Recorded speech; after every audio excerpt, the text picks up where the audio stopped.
So we would like to welcome you to our webinar today to celebrate International Literacy Day. So happy International Literacy Day. We are thrilled that you are spending the morning with us, and we're really excited for this webinar. I think we have an amazing panel, and I think it's going to be a really interesting discussion this morning. As much as we are excited and it's something that we are looking forward to, it's also a moment to just reflect on the state of literacy in South Africa and to shine a light on what we have entitled the webinar today as the other pandemic. Because as we know, the state of literacy in South Africa is deeply, deeply concerning. And it's something that we need to be thinking about and talking about as often as possible. So as much as today we're celebrating what literacy is in our lives, we're also taking stock of where we are as a country. And I think that the discussion today will help us to think through a lot of these issues.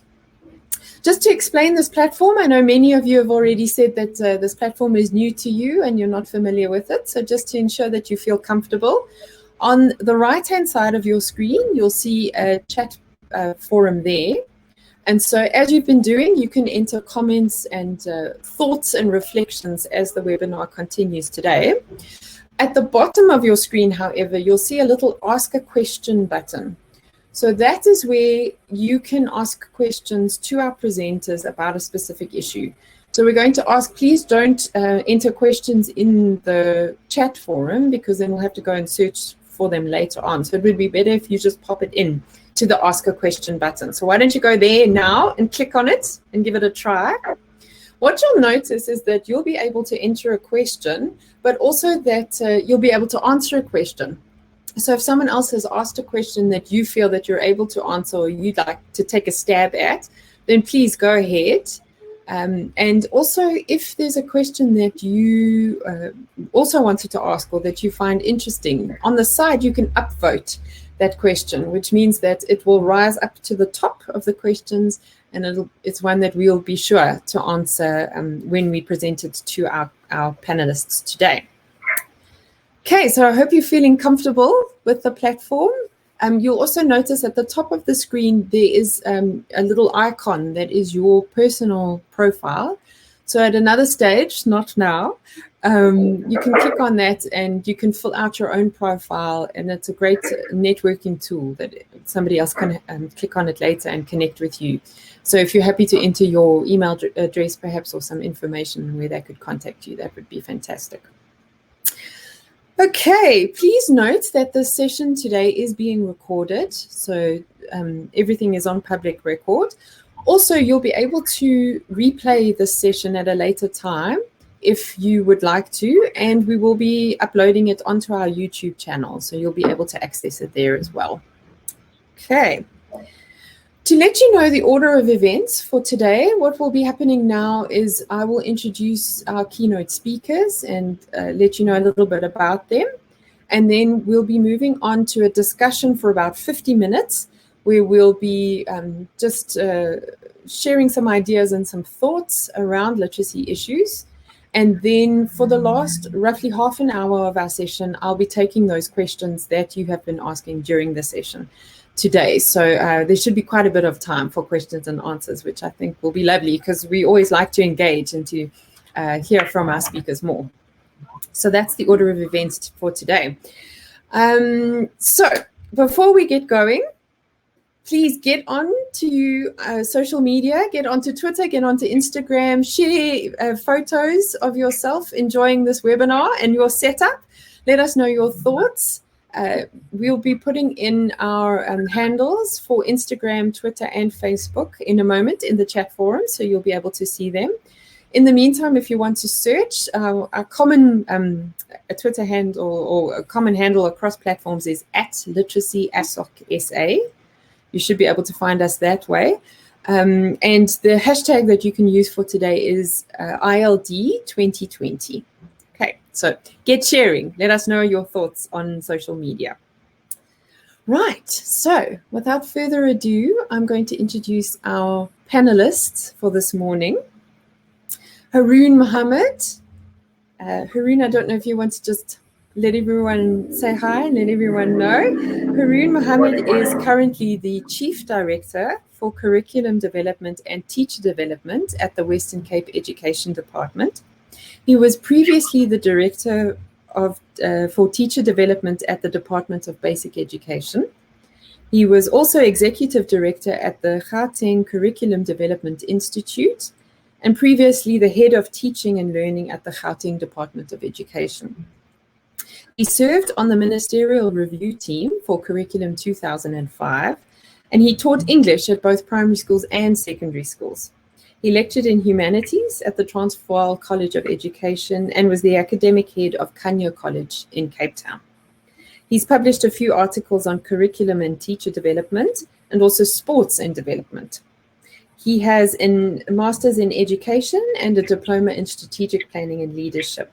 He enjoys community work and has played and coached senior soccer and is involved in coaching education.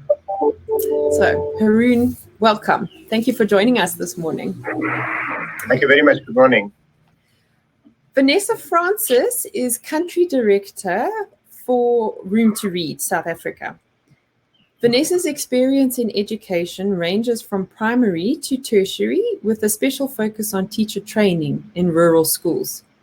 She has extensive experience in materials development, curriculum development, policy development and evaluation, and teaching literacy in the early grades. Vanessa's postgraduate qualifications are a master's, an MSc in education, that's TESOL education, from the University of Rochester in New York, and she has a diploma in applied linguistics from the University of Fort Hare. Her first post was as a primary school teacher in the Eastern Cape, and since then she has worked at high schools and universities, as well as NGOs and in publishing. During the 1990s and early 2000s, she consulted for the Department of Education at provincial and national level. Key projects were the design and delivery of teacher in-service models, focusing on reading and language teaching for primary schools, and for the development of the RNCS and the CAPS, working on the languages curriculum for the intermediate phase. Vanessa joined Room to Read in 2014. Through its literacy program, Room to Read combines home language classroom instruction with high-functioning school libraries to build both skills and a habit of reading among children. As an activist committed to social and economic transformation, Vanessa firmly believes that with dedication and passion, she can contribute meaningfully to the creation of a reading culture in South Africa. Welcome, Vanessa. Thank you. And good morning, everyone. Vuyokazi Jameson. Morning, Vuyo. Morning. Morning, everyone.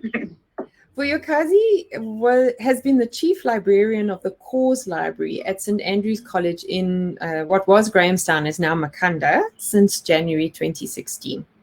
Before then, she worked at Rhodes University Library for 5 years, where she was instrumental in implementing the personal librarian program. The program was modeled on one she observed at Yale University, where she spent 7 weeks.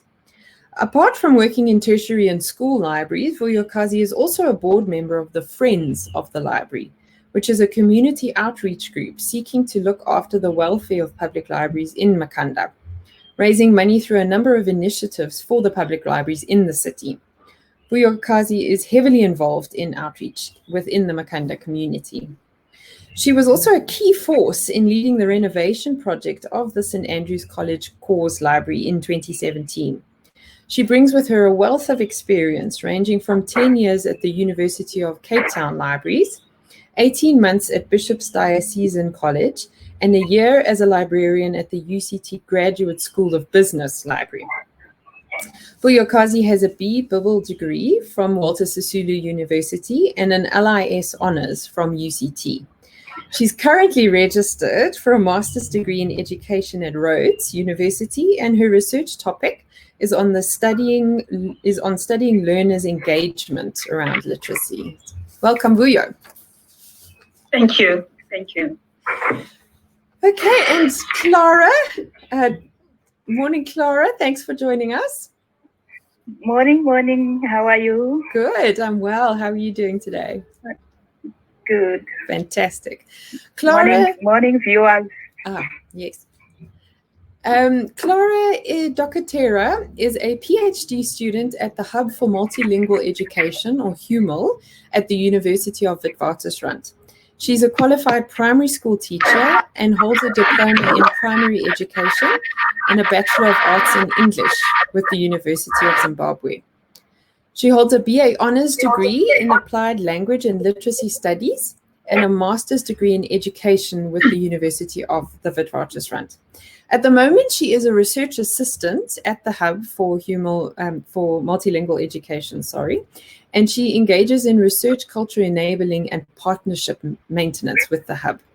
She's also an affiliate to Lancaster Literacy Research Centre in the UK, and her research interests span over areas of multilingual education, immigrant literacies, translanguaging, and literacy in general. Welcome, Clara. Okay. Right, so without further ado, let's get into our discussion this morning. As you can see, I think we have such a phenomenal group of speakers who cover such a wide range of literacy issues and such a large background, so many different backgrounds, that I think it's going to be an interesting one this morning. So I'm looking forward to it. We at LITASA are looking forward to our conference next Saturday. And if you are aware, the theme is There's No Frigate Like a Book, Literacy and Children's Literature in Contemporary Africa. So we've been spending a lot of time lately thinking about children's literature and thinking about the implications of having literature and not having literature and the kinds of literature that children are engaging with in the last couple of weeks. And so we thought that that was a great way to begin today's panel, to look at issues around literature. And maybe I can begin, Vuyokazi, I can start with you and to just ask you around why is literature important for literacy development, for children specifically, but for everyone, and what role does it play? And also now, given the pandemic, children are needing to make sense of what's been going on in the world. And what role does literature play in helping us to do that? Okay. Thank you very much, Catherine, and morning, everyone at home. And if you ask any teenager today, I think the common answer that they will give you would be they would like to expand their knowledge and vocabulary. And I've asked this question a number of times, and the similar answer that they give me is this one. But in my experience of teaching information literacy in high school as well, I have realized that reading and introducing literacy to children, the results is that it actually gives them concentration, and also it gives them added advantage to others, and is very, very critical for them to actually be able to cope with reading academic texts. And most of the time they don't realize how important it is for them to read fiction. They are not able to connect the importance of fiction. They often ask me, ma'am, why is it important for me to just read fiction, until they actually go through the experience of actually engaging in fiction and staying with those with that book. And therefore, and it also depends on the type of fiction that you are reading in order for you to be able to stay with those academic texts. Because these children are going to leave high school and they are going to go to university. And again, with my experience with the university, I've realized that when they get to university, they are bombarded with so much text, and they are not really given the guidance of how to unpack those texts. And what they are told is that they need to go and read these texts and synthesize it and put it in their own words and bring in their own voice. And that requires a lot of critical thinking. But if you are not used to just reading for pleasure, therefore you are not going to be able to do that. So that is my experience in high school. And also we need to create happy and intellectually stimulated teenagers. And that is my experience again. And they also, they need to feel that they are able to contribute to meaningful arguments in life. And it also gives them added advantage to their peers as well. And these are children that you want to release to the world, so that when they are given, when they are put on the stage of debating, they're able to engage around those debates. And also there's something that we call book therapy. So these are children, again, especially during this time of the pandemic, they have lost loved ones.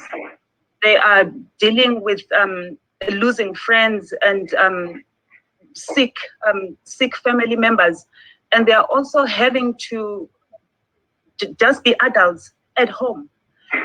But if they are engaging and they are reading books, they are answers that they will find in books. So books actually give you an added advantage, and it also gives you confidence to be able to approach life. And also reading helps children and adults to just make sense of this pandemic. I'll just give you a little bit of an example. Recently, I've just lost a best friend in this month of August. And a friend of mine just decided to pick up a book, a small short story. It's titled The Last Leaf. It was a short story. And she read it to me. I broke down in tears. And I didn't realize actually the power of the printed word, how much it took me to that place of healing. So we underestimate most of the time the power of books. And also, if we give children this world of books, we are saying to them, here is your culture, learn about it. So they will discover their own culture through books, and also they will get to learn about other people's culture through books. There's also something called storytelling. I come from a very small community in near Montfrey, and my mother I've only known my mother for 11 years, but she told me stories. She was a teacher. She was a storyteller through and through. She told me stories. So I learned to read actually through just listening to her telling me those stories. That is where my love of books came from. So again, we also underestimate the power of storytelling. It is a timeless, powerful tool that we need to also keep alive. So teenagers do need books to challenge them, especially if they go through challenges in life. That's fantastic, Thank you. Vuyo. Thank you. I think you touched on so many areas that, literature isn't just in and of itself, that it can have such an impact on our lives generally. Vanessa, can I ask you from a younger perspective? So I know that Room to Read is doing a lot of work with early grade reading and with younger learners. What role do you think literature plays in the literacy development of younger learners? It's actually key. I wanted to pick up on what Vuyo said about the storytelling and how that led her into reading. So many of the children today are not having enough of that kind of exposure with parents, etc., not being so available, and perhaps not even realizing that storytelling is so important. So in schools, we've actually got to create that environment.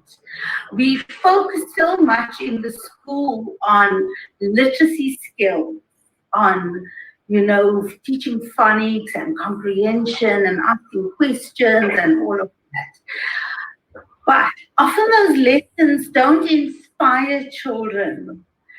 When you think about storybooks and a lesson that's focused around a story, it's much more magical.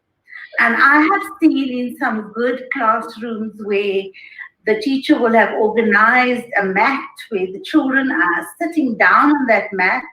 The teacher comes down to their level. She's either sitting on the mat herself or she's on a little chair, and everybody settles down to enjoy themselves. It's actually a really magical experience. And through enough of those kinds of experiences, we then have children developing the habit of reading. And it's only with the habit of reading that you're going to get really fluent readers. Children who are going to be able later on to tackle their textbooks and to tackle learning in other subjects in higher grades and at universities. But it all starts with that experience. And so I also want to say, even when the children are being read to at home, there's also that notion of a different space and time, the way the family settles down to that. Whether it's reading aloud or a shared reading experience or even storytelling, all of those are important. The time for enjoying oneself, for relaxing, and for bonding. So it's absolutely imperative that we as educators start recognizing the importance of both aspects. The classroom instruction, which is a lot more serious and practice and all that kind of thing, and then this lovely magical enjoyment that Vuyo was referencing. Yeah. And so I'd love to see programs at schools that have both those components. Yeah. That's what Room to Read is doing in the early grades. Okay. And of course, to ensure that that happens and to enable it, people need access to those resources, right? And we need the stories, we need the books, and we need access to them. And I think that's an issue that I want to come back to later on. But perhaps before we do that, Clara, can I bring you in here? There can be a tendency to speak about literature as if it's a homogenous thing, you know, that all literature is made equal. And as long as we have literature, then children will develop literacy and a love of reading and everything will be okay. But I think we know that that's not true, because even within the literature that's available to children, there are nuances and there are challenges there. So I think I'd like to ask you, what are the issues that we face in terms of representation, diversity, in all senses? So in terms of different languages, multilingualism, of the representation of African languages where English has been so powerful previously in publishing, and also issues like race and culture and all of the heritage that Vuyo was speaking about earlier. Where do we stand with that in terms of literature? Yeah, that's a mouthful. Thank you so much, Catherine. Thank you so much, Catherine. I take up literature to be a mirror of what is happening in society, and literacy is how people live and their social practices. I also believe that literature should play a pivotal role in supporting and sustaining and developing literacy and language learning. Therefore, it's very difficult and it's hard to separate language or literacy learning from literature. Furthermore, literature plays an important role in developing students' imagination, creativity, and originality, vocabulary, and comprehension. And through literature, students learn language that is relevant, meaningful for their current and future social interactions. However, literature is to relate to the global norms of multilingualism, diversity, and representation, which means it should take account of the different diversities that are in existence and speak to the learners' social practices, which include the different ways of knowledge articulation and identities, and their identities. To further explain this, I would adopt the concept of mirrors and windows to explain the importance of literature in promoting literacy amongst the learners.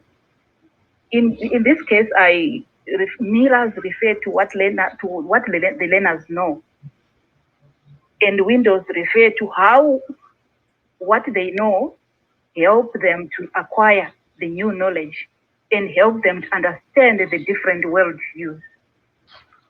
So, therefore, when we talk about literature, we have challenges. Whether the literature is mirroring the experiences of the learners, in which the learners see themselves. Does the literature bring in experiences of the learners? Are the learners seeing themselves in the literature? And how are they represented in that literature that they have? For example, a literature reflecting learners' diverse languages, cultures, ethnicities, races, and religions, and different worldviews. Does the literature mirror these experiences and to open the window for the new knowledge? Within this concept again, literature should bring learners everyday practices, because I have conceptualized literacy as an everyday practice or as a social practice. And with that link, the learners should be able to access knowledge. Do the genres meet and reflect the social practice of the people, of the learners?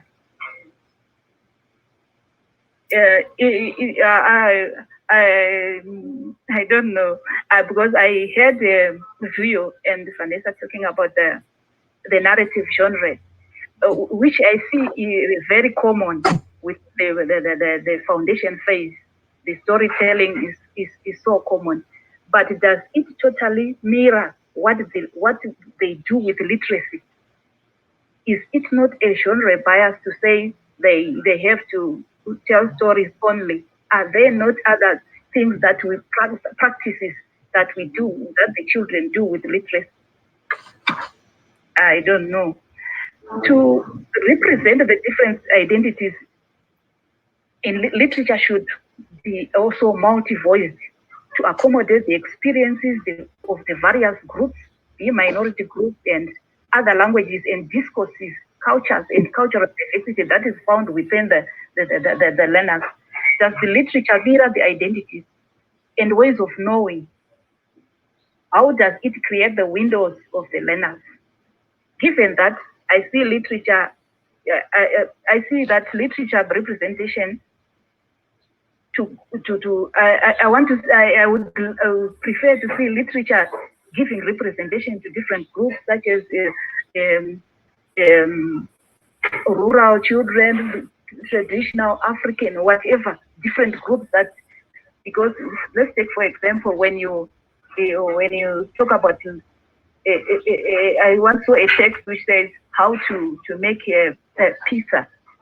Yes, it's quite relevant to a learner that is in an urban setting. But if you talk of Palabor or Limpopo, very rural communities where the learners, that content is very abstract, is not in conversant with the learner, it becomes a challenge.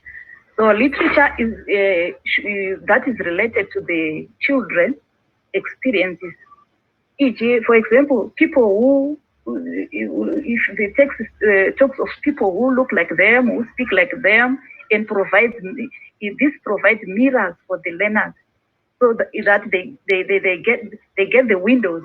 The windows are the new knowledge that they use to view the world now, because they are fans of knowledge. Their ways of knowing, their identities, whatever is brought in, has been brought in, brought closer them to the new knowledge. So that is what I really find important in the implementation of literature. I thank you. That's really fascinating. Thank you, Clara. I love that idea of mirrors and windows. It's such a useful tool for us to understand. And I think you pick up on several very important issues. One, obviously, around identity and seeing oneself reflected in what one reads. That's definitely a huge issue. But I also like that you pick up on what is literature. You know, is literature only narrative? stories? Is non-fiction Yes. also literature? You know, is poetry, is storytelling? What do we understand literature to be? Because that needs to be unpacked as well. So that's, and how much do daily social practices around literacy impact children and therefore impact our understanding of what literature is? Those are really interesting concepts. Thank you for that. I think then we can turn to say, well, now that we've thought about what literature is broadly, as you picked up, Vanessa, and you did as well, Clara, is then if a large part of what we do in literacy education is to equip young children with the skills that they need to make sense of literature and be able to engage with it and enjoy that magical relationship that we were talking about, we need to provide skills. We need to help them to develop a set of skills that they're able to use to engage with literature. So Haroon, maybe I can bring you in here. I understand that the Western Cape Education Department has launched the literacy, the reading strategy at least, just before lockdown. I don't know whether that was a good or a bad thing. I think time will tell. But I think, would you just take some time to share with us the structure of that, what that looks like, and what the basic premise of the reading strategy was? And then if you could perhaps let us know how you've adapted those reading interventions now in light of the pandemic and of lockdown. Thank you very much. Good morning again, everybody. So I'm really excited to be part of International Literacy Day, and we regard it as part of our ongoing campaign that was unfortunately interrupted by COVID. So just, I think everybody in this gathering will remember that in 2017, there were the Pearls and SACMAC results that came out and gave us, I think, a 3-year report on literacy levels in South Africa. And in that report, nationally, the percentage of 10-year-olds who couldn't read for meaning was very high. And so we feverishly and frantically and in panic went around and said, it's unsustainable, unacceptable that reading is meant to be a core educational objective, and that we're falling so far away from the objective, of achieving the objective. And so we set about having a lot of discussions, and we took about a whole year, even longer, to analyze what was going on, to gather the data, and so on. But if I can maybe just pick up on something that Vanessa said. So we've been focusing on reading for meaning, but maybe it should be reading for meaning and joy. The whole. So thanks for that, Vanessa. In the Western Cape, what we found is that about 50% of our 10-year-olds can read for meaning and 50% can't. And even though that's a much better level than the rest of the country, we still found it unacceptable. And we then asked the question, so, if you look at the resourcing, the funding, the provision of materials, the statements in the curriculum documents and so on, we're not short of anything. And clearly we're falling short on execution. And so we asked the question, what is it that we can do within the Western Cape education structures? In other words, in the schools, in the circuits, in the district offices, in the provincial department, to address the particular problem. So we went in, for example, and checked. I'm sure most members in this audience will know that the schools have something called a school improvement plan, which has a number of provisions on what schools must do to achieve the school's objectives. And we went and looked for statements that related to reading. And we found, again, there was nothing short. And so that, the deduction we made is that there's an execution gap. So we took all of those documents and we went back, and we're still in the process of speaking to the schools, and we designed the strategy and we launched it in March. In fact, I recall the event almost didn't take place because of the, a possible announcement. We did have that big event. All of what we had planned, or most of what we had planned, at stalled.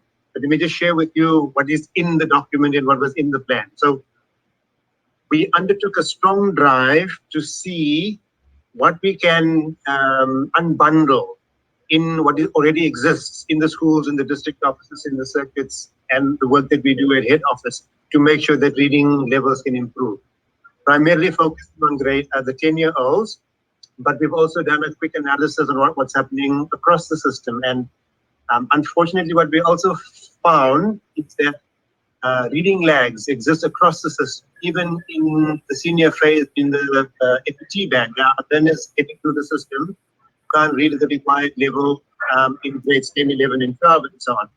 So our plan includes a strategy for identifying problem areas and then providing support to the teachers in the schools to make sure that even at that level, the teachers are equipped to support reading, because they haven't been trained to be able to do that. So within WCED, within the Western Cape Education Department, but we also then realized that if you look at Western Cape Education, Western Cape government, for example, has got more than 10,000 employees.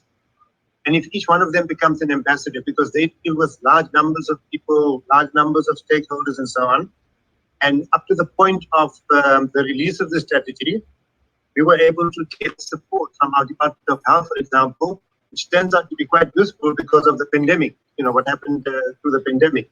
But we got senior management in the Department of Health, Department of Social Development, Environmental Affairs, and Economic Development and Tourism to come behind the process. We didn't actually get the wheels rolling because of the pandemic, but we gradually beginning to reopen those discussions.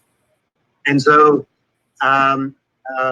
in time, we're hoping, that as other government departments do their work, they start mobilizing their constituencies to say something about reading, to get adults to read to their children, to maybe spend a little bit of time in offices to promote and boost the concepts of reading.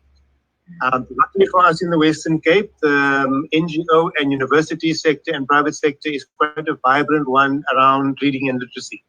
So we had 2 extensive meetings with whichever stakeholder we could get hold of, and have got data at the moment on anybody and everybody who's done anything on reading and literacy. And so we've got what we're calling a whole of government and a whole of society approach. And through that, we leverage resources. So we didn't go and ask within our own department or within our own government for money for more resources and funding for this. We managed to leverage resources from outside of government and outside of the department. And at the moment, we've got a fairly strong advocacy campaign developed, but it's now going to be executed and promoted. So in our dreams, the team that is managing this in our dreams, the billboard should be having, how are you dealing with the pandemic of illiteracy or illiteracy, besides the pandemic of the virus and so on. Yeah. So in time, we want to get messaging all across the system, and in as many meetings as possible, discussions around how literacy can be promoted, and children and teachers and the whole of society becoming involved in it. So as we've mentioned, the pandemic intervened and we weren't able to take that further forward. In the last week, we've just had discussions with our whole of society steercom, and we'll be increasing the messaging as we're going further forward. But in that process, we've encouraged and we've asked our schools, are the classrooms sprint rich? Are they reaching coaches in the foundation phase? We've made arrangements for reading coaches to be available. We've asked teachers to re-examine what they're doing in terms of the reading programs in their schools. And then we've asked school management teams to also come behind the processes as strongly as we've in the COVID period, we've had 2 iterations of what we're calling a virtual library. So we've got a very strong e-learning system in the province. And we've launched 2 virtual libraries. One was just launched yesterday. I know the big question will be now the digital divide. So we identified, as soon as COVID kicked in, we started sending messages through to schools to firstly encourage learning to continue, even though the school break was extended. And in the documentation, reading was quite strongly foregrounded.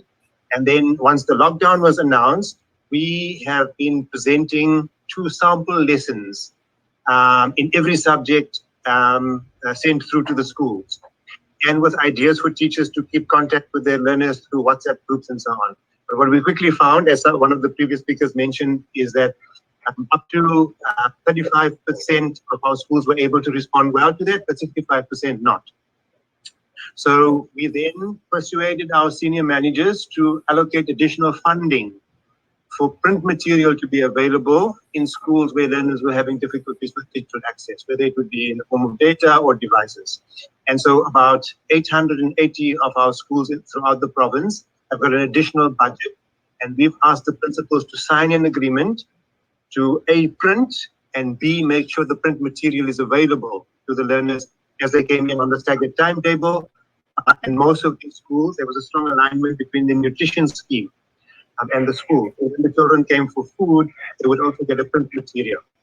But as I think your council raised or Vanessa raised it, then it's not just a matter of putting print material in a child's hand. You need to have mediation.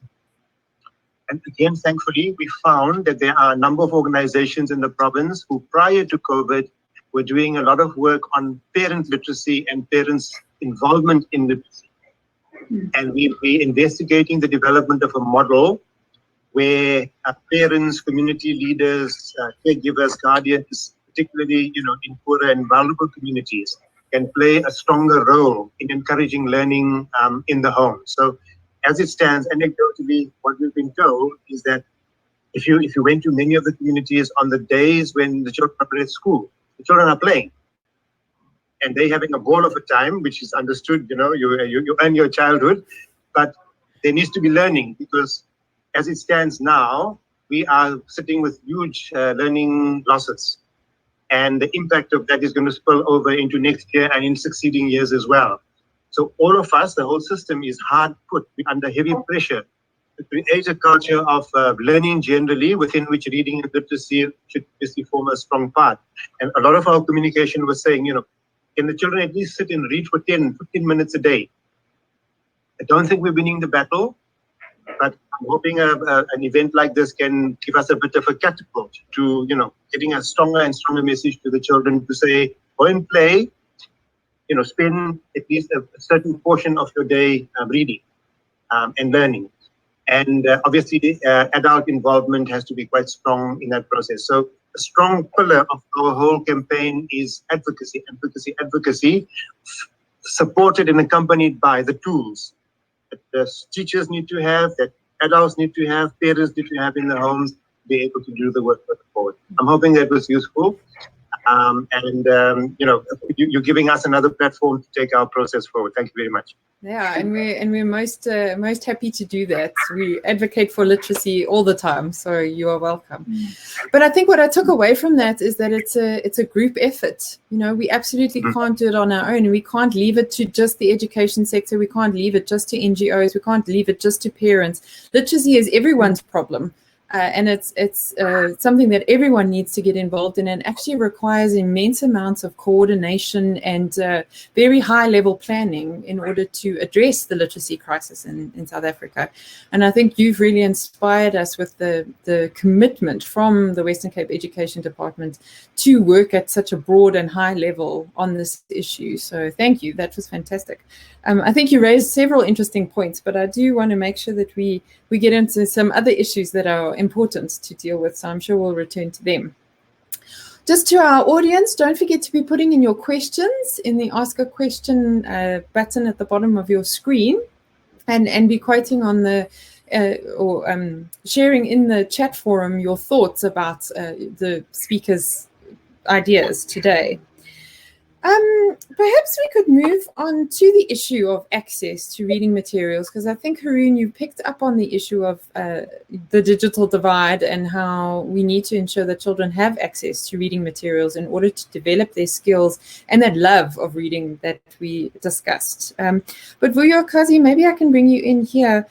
What are the issues that we face in this country around access to reading materials just generally, and now particularly during lockdown?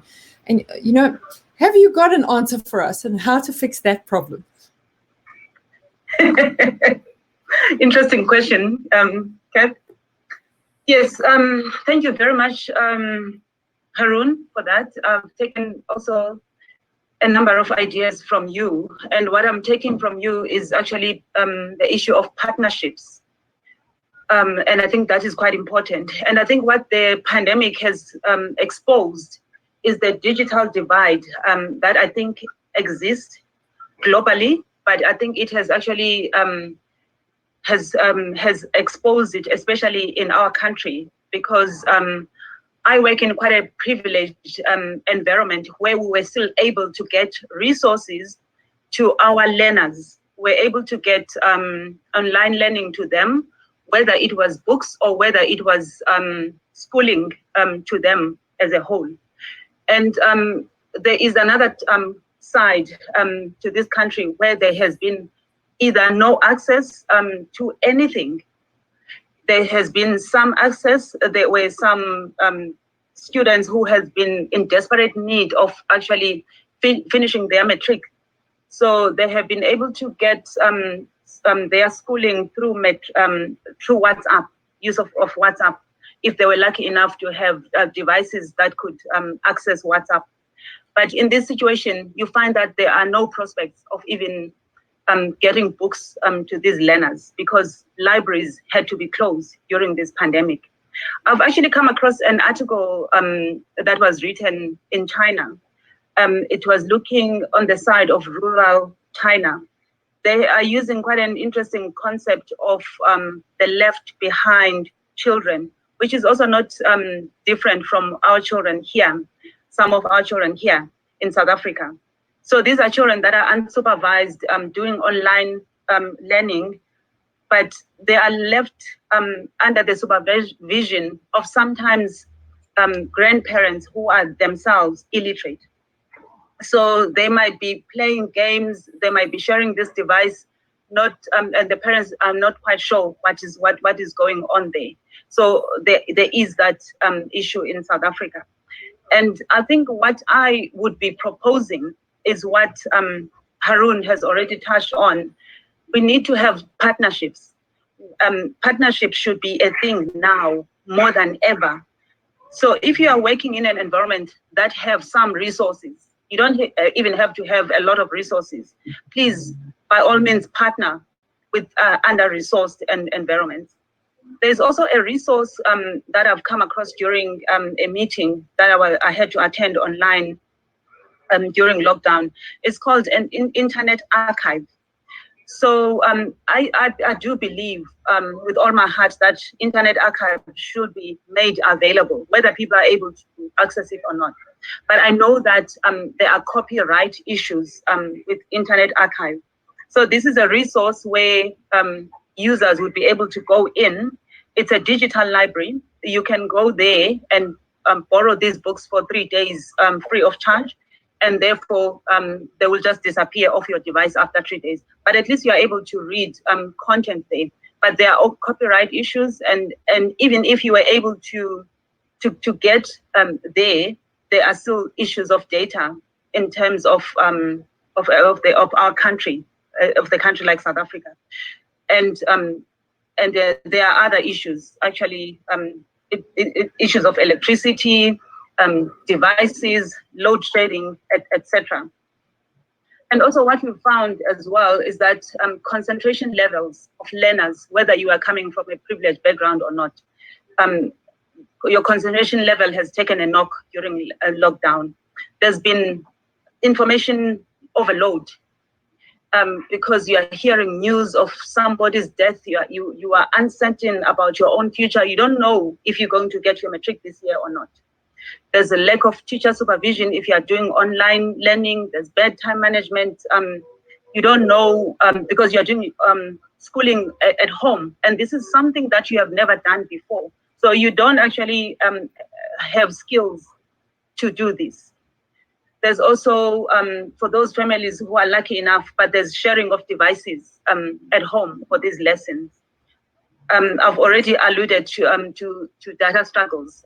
This is a point that we can never exhaust. And also reading levels in our own situation here, we found that it went down. These reading levels went down because children were afraid to touch books. This is a privileged environment. We've got a library full of books, no problems at all. But our kids are not able to go near a book, so we had to find ways of getting them to get these books again if it was not digital, because you have your preferences. So book reviews went down in our school. We observed that they were not writing book reviews. We didn't do surveys, but we saw that library visits again were reduced. And one of the very few school libraries who were in operation, we had longer working hours. We had to take precautions. We had ways of opening, but again, we had restricted hours as well. We had to create a book quarantine site. So our books had to be quarantined for 3 days. And this again made borrowing books more difficult. And again, as you may know, closure of libraries presented challenges as books became unavailable for those learners whose only source of books is the library. And you would have noticed that online resources became increasingly freely available. And even though this is a good thing, but it demanded information literate students. But there is a general lack of information literacy tuition in the country to high school scholars. And this is again a challenge. So Catherine, you said us maybe touch on possible solutions, but this is quite difficult. But as I've already said, community partnerships, and the reason why I'm saying community partnerships, I belong into a group called Friends of the Library. So we just raise funds to increase stock to public libraries. Vanessa has touched on a point about you can have books on the shelves, but how do you get those books into the heads of the children? So you need to find ways of getting those books, or of encouraging the children to actually read those books. So that is another challenge that teachers or librarians are dealing with. But strong partnerships, privileged, well-resourced schools must partner with underprivileged schools. In this school, we are partnering with township schools because we happen to just be a privileged school. And we are placed in if you know Grahamstown, we are placed in a very poor, just in the middle of a very, very underprivileged community. But I think we can do all these things that we are doing in silos. But what is more important, and this is the reason why I loved Haroon's talk, is this actually needs to be addressed at a national level. Department of Basic Education should put libraries, school libraries in particular, and trained librarians back on the agenda. And this is a matter of urgency. And we also need to have strong reading clubs among youth. And these should be encouraged wherever possible in order to encourage reading. And who should take the lead? Teacher librarians. And we also need knowledgeable adult volunteers. There is no shortage of these people. We also need to encourage youth to write book reviews in their own language. And this actually is a priority. And I think Clara has alluded to this. And this can serve as a valuable resource for others to refer to. We've got a website and here, and other children, if they don't know what to read, we just refer them to this website. And it's very popular because it's written by other children, for other children. That's fantastic. So creating a culture of reading, not having it imposed, but wanting to develop it from the grassroots so that it becomes a culture that's shared instead of imposed. Hey, that's really interesting. Thank you. I think you provided us with some interesting ideas there. Vanessa, I wanted to pick up on what Vuyo was saying now around libraries, particularly school libraries. Can you tell us for the work that you're doing with Room to Read, is how were children engaging with school libraries and even classroom libraries before the pandemic and before lockdown, and have you seen a change in that behavior? Okay, so we work in primary schools, and many of the things you're mentioning, like having the appropriate reading material, we supply to schools. Before I answer your question directly, I would just want to, emphasize again the issue of availability, which happens on different levels. Availability is about the existence of materials at the right level, in the right language, with the right representation and the right genre. Clara is quite right when she talks about not only having narrative. You know, we lose a lot of children with only having narrative. One of the studies we've done shows that boys, for example, really like reading books for information. So there's the existence of books. Then it's getting books to the school. Before the last 8 years or so, we wouldn't find any books at all. And now there's a lot of NGOs that are working on developing these books.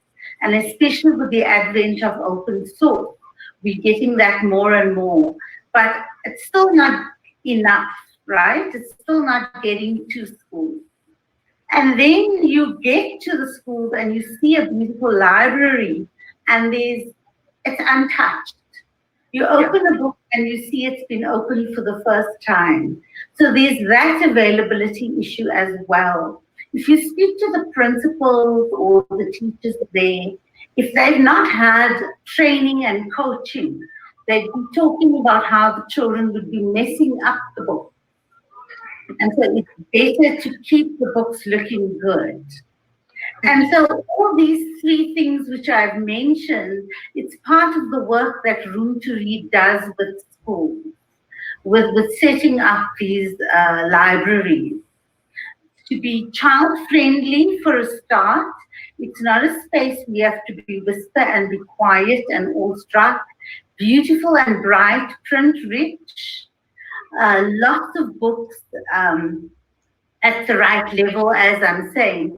And of course, Room to Read even has to publish a bit of its own materials in order to fill the gap that exists. We have to do a lot of advocacy work in the schools. There isn't a teacher librarian, as viewers alluded to, so we get a volunteer teacher librarian, but all the teachers have to participate in taking the children to the library for a library period. And so for many years, we have to fight this battle with schools of the library is as important as your maths lesson or your history lesson. Because often a teacher would take the kids to the library and then proceed to teach a normal lesson there. And say, my curriculum, I must cover the curriculum. And one of our checklists, on our checklist, is one of the things, you know, when they go to the library for library period, what are they doing in the library? So we generally have 4 activities that we encourage and train teachers on.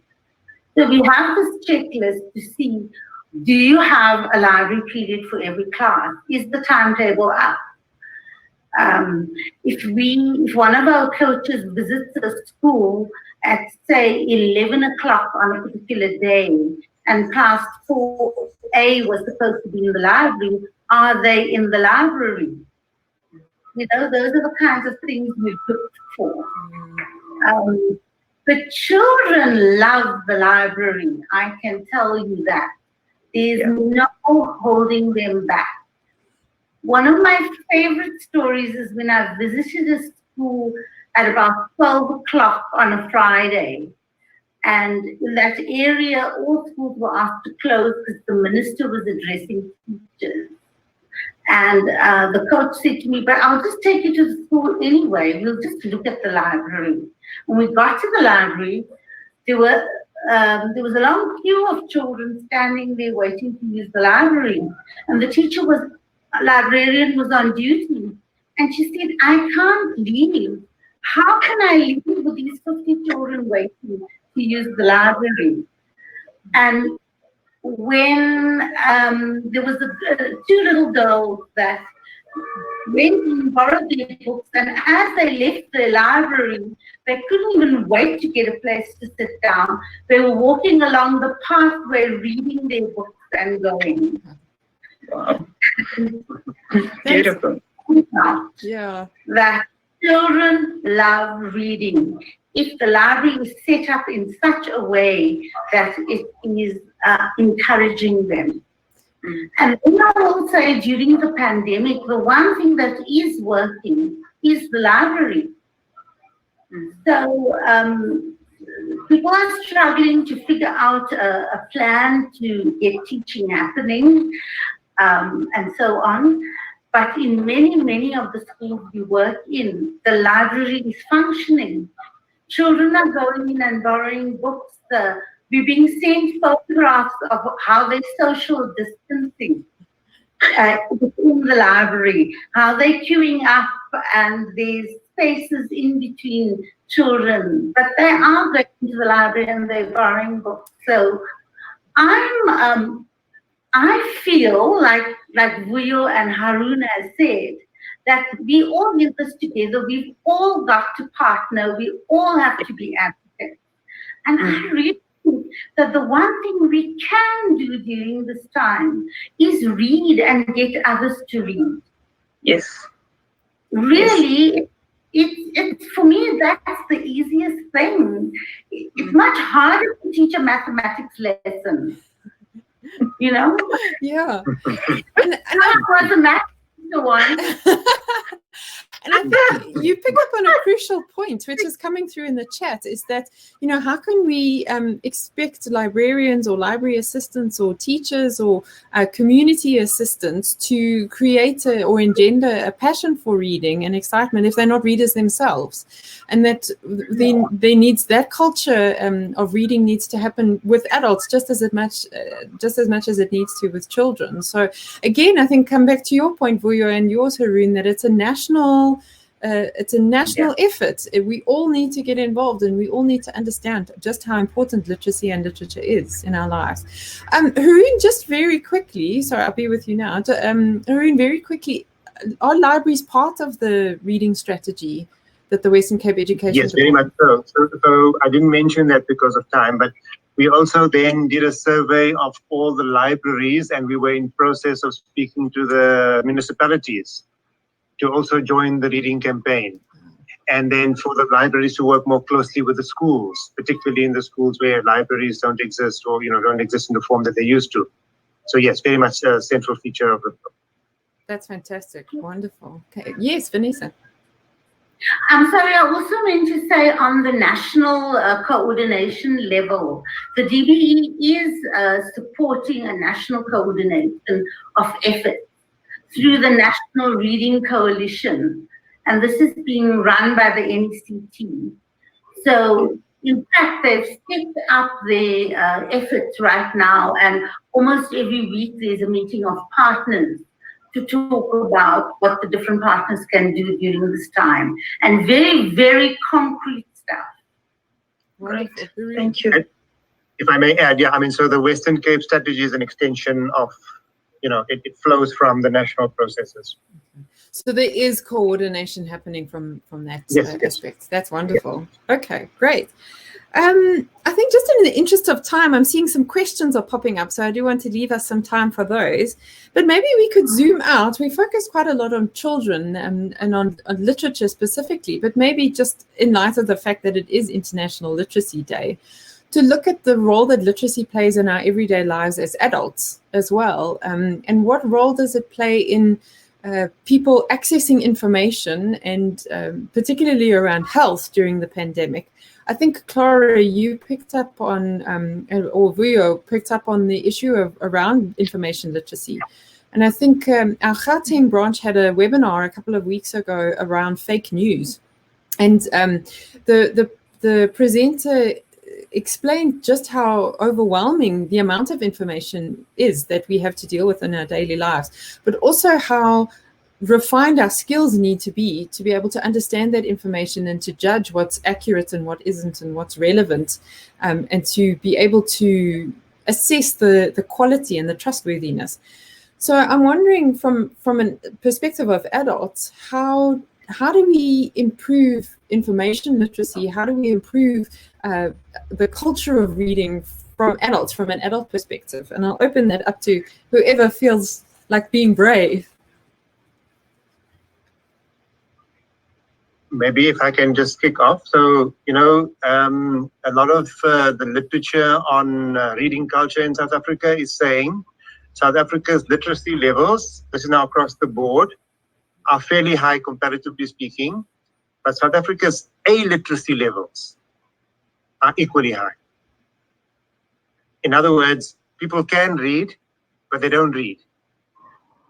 And so, I'm just making the point that we and that's why the emphasis on the advocacy is to advocate to people that you can read, become an avid reader, or become at least, a better reader than you've been.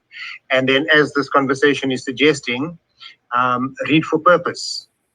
And I'm sure Vanessa will say read for joy as well. But, given the pandemic conditions, then it's equipping and capacitating and encouraging people to read in a way in which you process information that helps you to cope with the situation you're finding yourself in.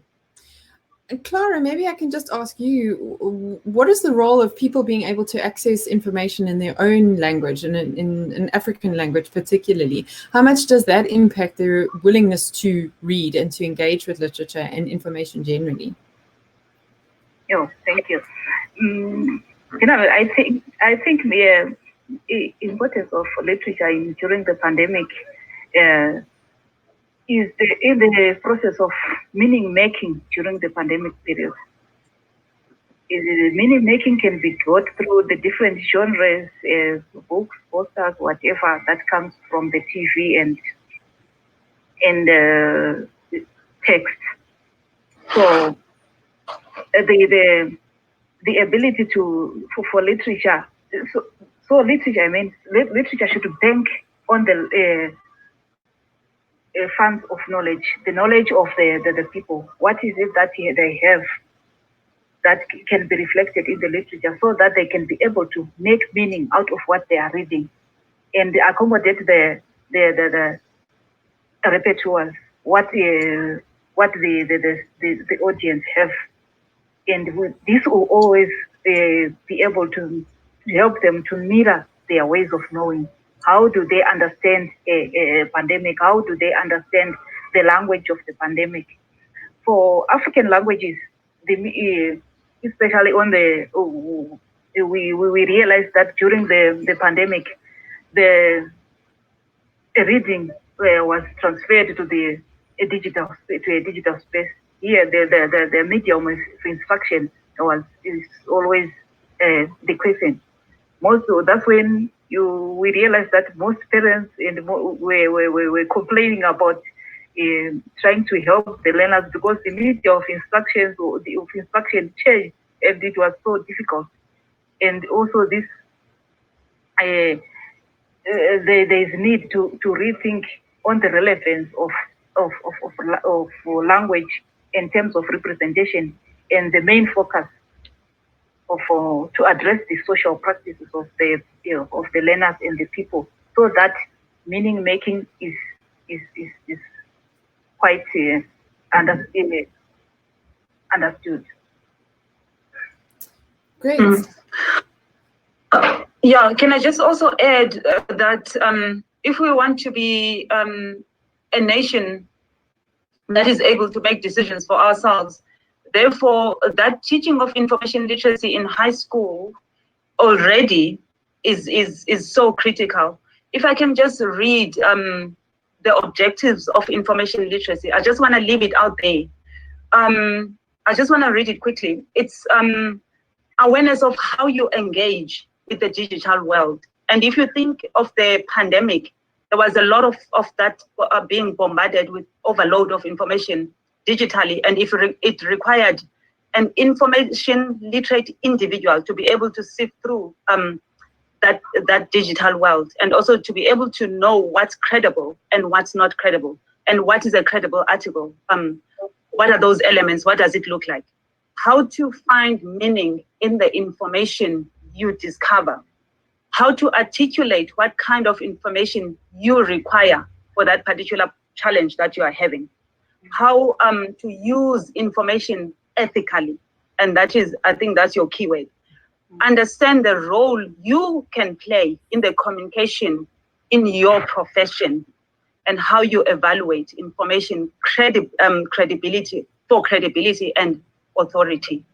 So I think those are quite important factors if we want to be a reading nation and critical thinkers.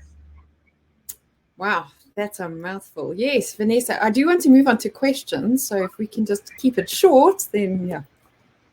I will. I want to be a bit naughty. How can we expect us to be a nation of readers if we didn't in the primary school have libraries and develop the habit of reading amongst children?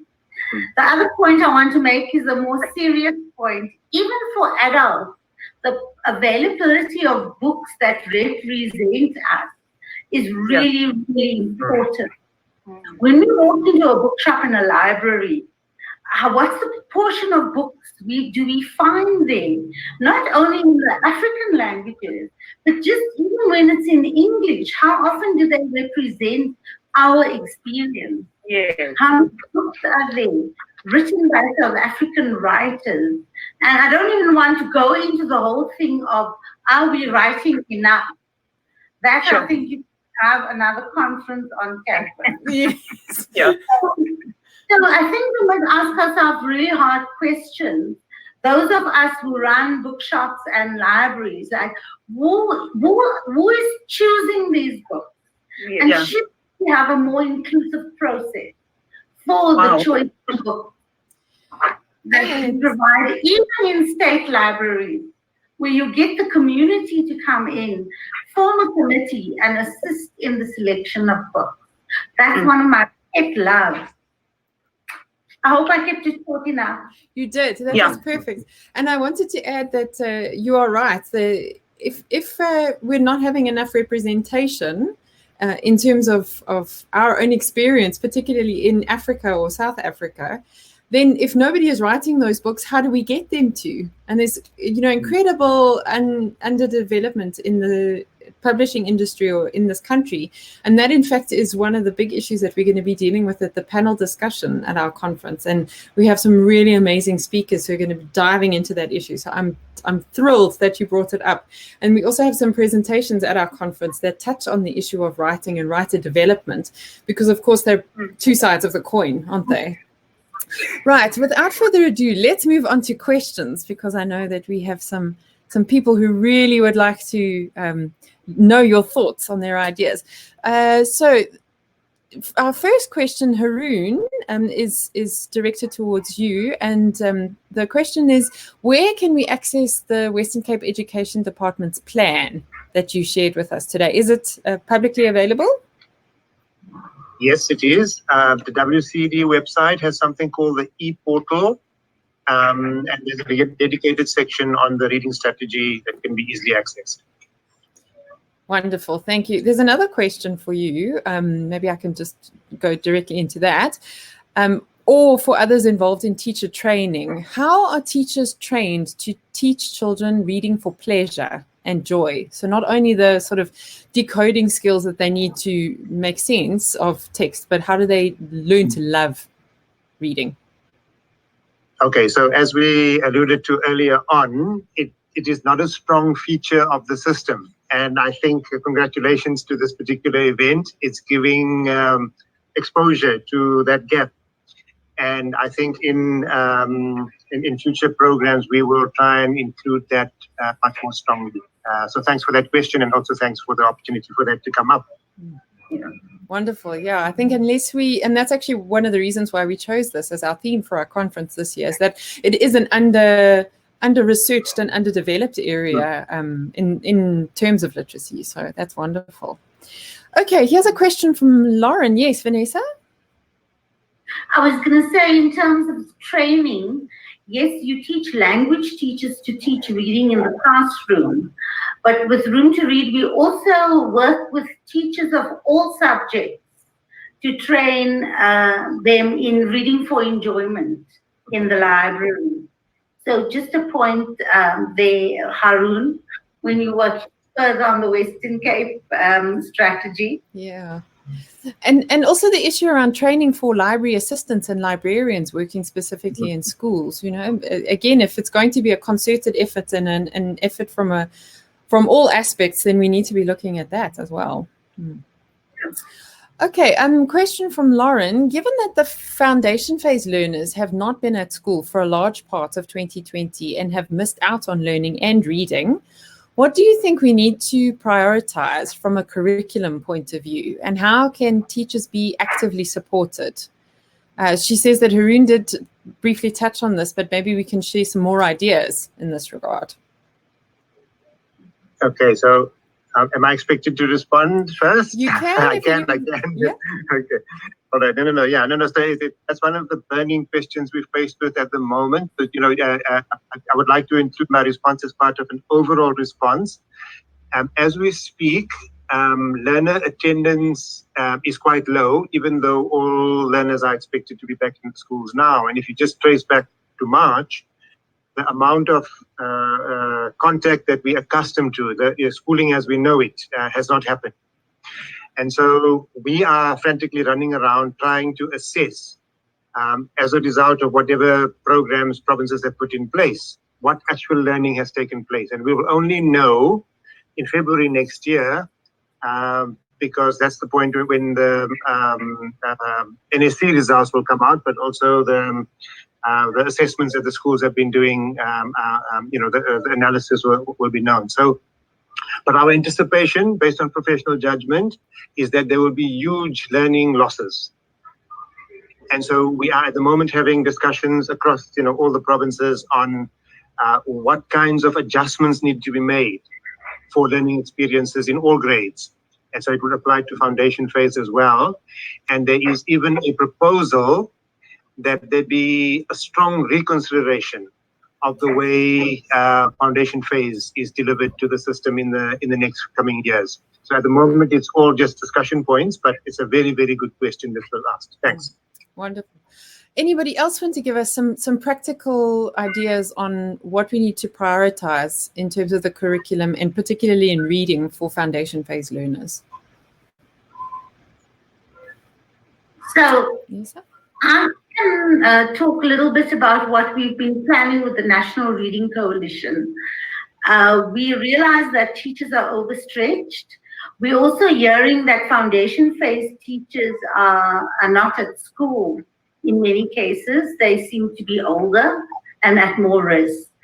So I think we may have to look at a strategy from the community, a read-at-home strategy. That's what we look at. An advocacy campaign for parents, some guidelines for parents, working with teachers who will then support parents, and coming up with something really simple and really focused.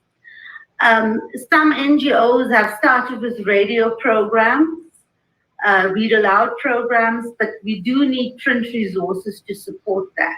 Yeah. So I think that in addition to streamlining the curriculum at school, you do need that extension at home. And that's what quite a few NGOs are working on. But I think that's what we've been saying all morning, isn't it? That it's a whole society intervention, COVID or not, this is what we needed to do all along, to raise literacy levels or to change literacy levels and work on functional literacy, moving past just functional literacy. Okay, great. Here we have another question from Bernie. When we talk about literacy, it's quite strange how little attention is given to the development of writing skills and writing activities. This concern should be viewed against the poor performance of learners in writing activities and the importance of writing skills as well. Also, we know that writing places a formidable cognitive demand on learners, so even more so for learners with language backlogs. teachers also struggle to teach writing sufficiently. So he'd like to hear some opinions on that one. Clara, I'm not sure if you'd like to share, if you have any thoughts on the teaching of writing. Yeah, definitely. I have something. Basically, writing, yeah, it's true that teachers find it very difficult to teach, especially with the learner. But the most important thing in teaching writing is again the strategy comes in what is being written, the content that is written. How close is it to the learner, and the language that is used. So the most important thing is to look at the content and how it relates to the knowledge of the learner, so that when the learner writes, she is starting, the learner is starting from the experiences. Then she can develop new knowledge. Those experiences will help the learner to look into the new knowledge and focus on what the new knowledge can bring. So that will be my point of view. What are the experiences and how does it reflect the learner's own experience? What the learner is going to write, how does it reflect the learner's own experiences? And that brings interest and motivation, because maybe it reflects on the identity of the learner and all those things that matter in terms of the writing of the learner. Wonderful, thank you. Anybody else like to add on writing? Yes, yeah. If I may quickly, just, so one of the unfortunate things that has happened in, some of the discussions is we've zoomed in on reading, but reading is part of literacy and literacy is part of communication. So, properly speaking, we should be emphasizing the development of communication skills in its integrated, holistic, and rounded form. I completely agree. And I think as much as I understand we do need to focus on reading, I'm a bit concerned that the overwhelming focus on reading and early grade reading is leaving writing behind. And I think that's something that we should be concerned about, really. Yeah. Can I just add something? So in my information literacy classes, I'm very much aware that children don't like to write. So I've got a concept called free writing. So they spend the first 5 to 7 minutes of their time just free writing. So so they come into class and they just take a pen and paper. They're going to write just to empty their heads, whatever is in their minds, so that if they were worried about something before coming to class, they will just empty it on paper without me reading it. So there's no worry of anyone who's going to read that. It's like telling, it's a Dear Diary kind of story. Okay, so, and then we're not worried about that. So that's actually just one technique. And it also teaches them, even when they now move on to their research topics, which is a more serious kind of study, that when they're going to tackle a serious essay, they first have to just empty their ideas about that serious topic. If they're going to write an introduction, they just have to empty their heads about that introduction or whatever topic, whatever they know, they are going to empty it for 7 minutes without worrying about grammar, full stop, and those technical details that we worry about when we are writing our research essays at university level as well. And therefore, after that, they can always go back and then think about writing for others. So you call that first part of writing for yourself.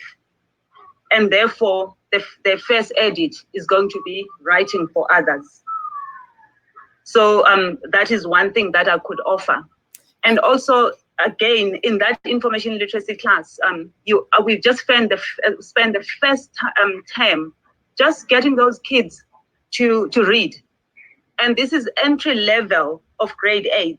They come in, they just spend the first term reading books and being encouraged to read fiction, so that in the second term, when they get that literacy essay, they will be able to practice whatever they've had in that reading program. And the reading program involves reading those books, talking about those books to their peers, and also writing book reviews. independently of technology. And after that, they take that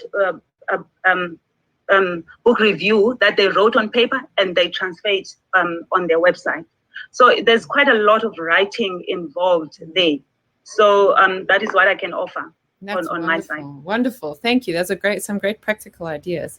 I know it is 12 o'clock. There's just 2 more questions and they're quite good. So if we could just take them, but make them really, really short answers, and then we'll finish off for today. I hope the audience doesn't mind. There's some lovely comments coming in through. Amanda loves the idea of writing for yourself. Which is fantastic. Suri asks, to what extent does the panel think that the status given to literature through the overemphasis on a linear analytical approach devalues the true value in the affective domain, and multicultural context of the different genres of literature? Anybody want to take that one? Vanessa? I'll follow Vanessa. Okay. So I want to speak to the affective domain. I do think that analytical stuff takes us totally away from the affective domain. And yet, when you think about when you as an adult sit down to read for enjoyment, it's really the affective domain that's at play. And so I'm at the risk of, I'm repeating myself, but that whole notion of enjoyment and of relaxation. When we train teachers to get children to experience the magic of reading, we encourage them to not do too much of that analytical stuff. Don't ask them too many questions, ask a few key questions, and then ask, what did you like? Why did you like it? What didn't you like? And finish off like that. So this is what we're doing in the primary school. There is a place for the analytical stuff, for sure. But I don't think we should mix it. I've had the experience myself as a teacher when I do the settling down to enjoy things. I made the mistake of asking too many questions. And I was told by the kids listening to me, that's too many questions. We just want to enjoy the story. Wonderful. Thank you. Haroon, do you want to add? Yes. So I think the question, implicit in the question, is that the affective domain is underemphasized in the way the learning experiences are offered. I would agree with it. The evidence is telling us that. And when I began, I also made the point that if you look at what is provided for in the policy statements, nothing short. But when you start looking at execution, you're just finding a big gap between intention and outcome. And so for me, so if you look at all of the curriculum literature, they speak about mind development, body development, and the affective domain. But what we're finding is that the affective domain is not as prominent as it needs to be. So I would agree with that. And there's a lot of work to be done. My own view, based on experience and also research, is that we've got a dominant technicist culture for the last 3 centuries. And so what is happening is, despite what we're saying, in the practice, we tend to become too technical and, as was mentioned, too linear in the way we present the experience. And that lopsidedness needs to be addressed going forward. Wonderful. Thank you. That's fantastic. Okay, let's move to our last question quickly. From Jenny, with the digital divide, she says, I'm happy that an emphasis on printing materials has been effective in the Western Cape through schools and community partners.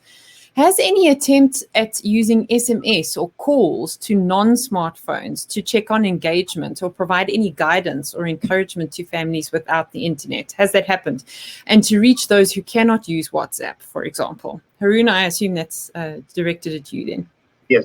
Okay, so the short answer is yes. The more textured answer is it's a very complicated situation. Because of, so we are exploring, feature phones that can at least have the basic functionality for messages to get through. But just on the slightly positive side is we've created what we call interactive WhatsApp post-its. You'll have a look at the WCED portal. You'll be able to download videos, reading materials, on a little WhatsApp message. But I think, the whole pandemic has given pressure to that issue nationally as well as internationally. How do we find creative ways of getting the digital to be able to be accessible and creative at the same time? Thanks. Wonderful. Thank you. Okay, I think we need to wrap up. We are a tiny bit over time, but I think this has been a wonderful discussion. I think we've touched on such a wide range of issues. We could talk about this for the rest of the day and still not exhaust it. But I think I'm left with such a sense of comfort and feeling inspired and excited about the future. It seems that a lot of work is happening both in the government sector and in the private sector, in the civil society, and in many sectors around literacy, and that we have a lot to look forward to. We've got a lot of work. Let's not kid ourselves. We've got a lot of work, particularly around developing African languages and writers and cultures of reading. But I think the future is bright, and I think if we focus on that and really start drilling down into the areas where we need to work, instead of seeing it as an overarching problem, rather focus on particular areas that we can work on, I think we'll definitely see us moving somewhere. So, panel, I don't know if you'd like any last words, or you just like to thank everyone, and we'd like to thank you for joining us today. No, thank you very much. It's been a real pleasure, and I've learned a lot through the participation. So thanks for that. Wonderful. Thanks. I enjoyed it. Thank you. Thanks for joining us. Thanks to the audience for joining us. You're welcome to leave some more comments, and don't forget to get on social media. Let us know if you enjoyed the webinar, what you learned from it, and don't forget to use that hashtag ILD2020. We hope to see you at our conference. Our registration has closed, but we might be able to squeeze you in if you register on our website, which is www.letasa.org.za. If you get in quick, then we'll be able to squeeze you in the next day or two. Thank you so much for joining us. Happy International Literacy Day. Go and read to your family and your children and everybody you know. And we hope to see you soon. Thanks so much. Thank you very much. Thank you very much. Thank you. Bye-bye. Bye.